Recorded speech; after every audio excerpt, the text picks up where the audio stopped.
Ya, pemirsa, untuk mengetahui tren rupiah dan juga arah pergerakannya untuk pekan depan, kami sudah terhubung bersama Ruli Arya Wisnu Subroto, Senior Financial Market Analyst dari Bank Mandiri.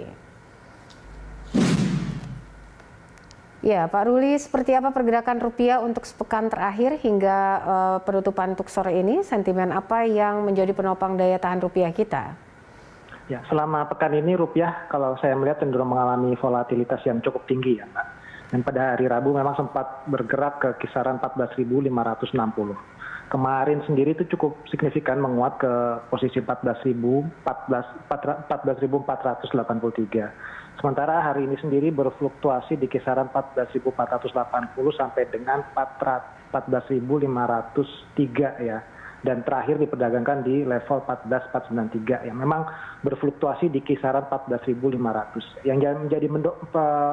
Yang menjadi penopang rupiah saat ini ya, dari sisi domestik memang secara umum relatif stabil kalau kita melihat dari beberapa data ekonomi seperti surplus neraca perdagangan, defisit transaksi berjalan yang stabil, serta inflasi yang juga stabil. Sementara itu kalau kita lihat dari sisi global, kebijakan yang masih akomodatif dari bank sentral terutama AS juga masih mendorong pergerakan emerging currencies ya. Namun memang saat ini volatilitasnya cenderung masih tinggi karena memang ada kekhawatiran akan ketidakpastian dari dampak pandemi. Jadi ada kecenderungan untuk pergerakan ke arah flight to quality ya, termasuk US dollar ya. Saat ini juga US dollar masih relatif kuat ya, indeksnya di atas 92 ya. Jadi memang hal ini yang sangat berpengaruh kepada pergerakan rupiah sepanjang pekan ini. Baik, soal pengaruh dari bagaimana BI 7 Days Reverse Repo Rate, Pak Ruli, ini yang menahan suku bunga ya 3,5% kemarin terhadap rupiah dan obligasi.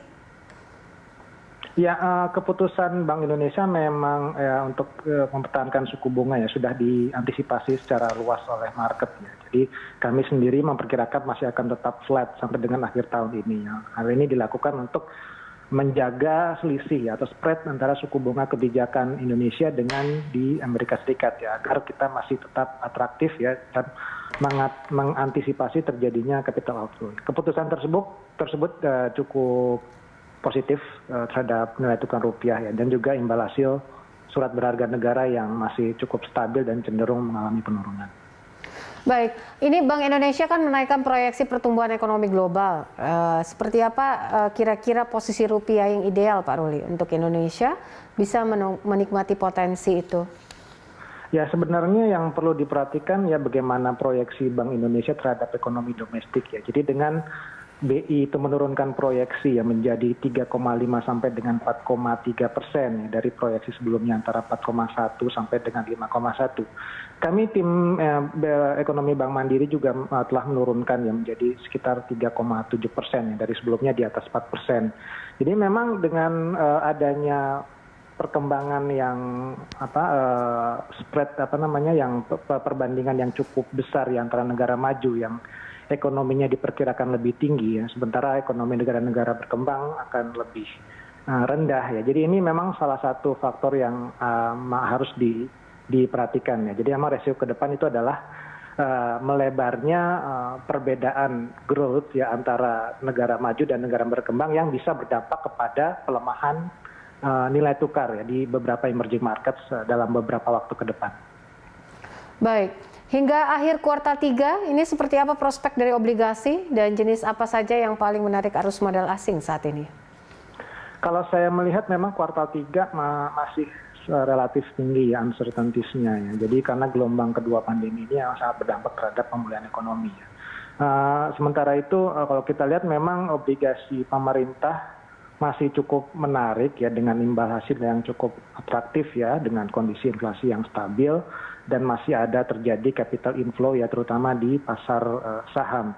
Jadi dengan obligasi ya, jadi memang obligasi di dalam negeri ini juga sangat terpengaruh oleh perkembangan dari Amerika Serikat ya, atau US Treasury ya. Jadi memang selama kebijakan akomodatif dilanjutkan ya oleh The Fed ya, dan juga masih ada ruang untuk Bank Indonesia untuk melakukan kebijakan yang lebih pro-growth atau dengan kata lain dengan mempertahankan suku bunga rendah, ini prospeknya masih akan cukup atraktif ya, terutama di obligasi negara.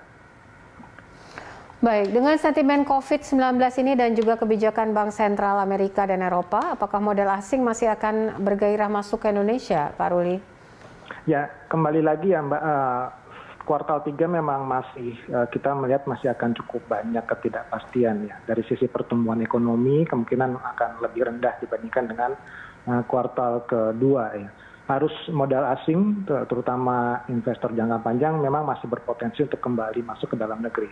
Namun demikian yang harus diperhatikan ada investor jangka pendek ya, yang keluar masuknya cukup cepat ya, buy sell-nya cukup cepat, dan sangat ditentukan oleh prospek ekonomi dan juga penanganan dari pandemi. Jadi harus diwaspadai, tingginya ketidakpastian ini akan bisa menyebabkan arus modal keluar asing yang cukup cepat ya, masuk dari dalam negeri dan keluar dari pasar di domestik.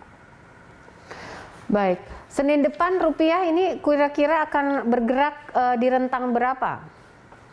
Kalau saya melihat memang pergerakan kurang lebih masih akan tidak terlalu berbeda ya, mirip dengan pergerakan di akhir pekan ini. Mungkin di kisaran 14.475 sampai dengan 14.515 ya. Kalau weekly-nya mungkin bisa agak lebih lebar ya, di kisaran 14.450 sampai 14.550 ya. Kita berharap memang akan ada perbaikan signifikan ya. Kita lihat kalau misalnya akan ada evaluasi dari PPKM ini, apakah akan dilanjutkan atau tidak ya. Jadi memang saat ini merupakan intinya adalah masih ketidakpastiannya masih tinggi ya. Kita lihat ke depannya memang dari sisi domestiknya di kuartal 3 memang masih akan kemungkinan akan menurun. Kemudian kalau di sisi lain ya kita masih terbantu oleh kebijakan yang likuiditas yang tinggi di pasar global.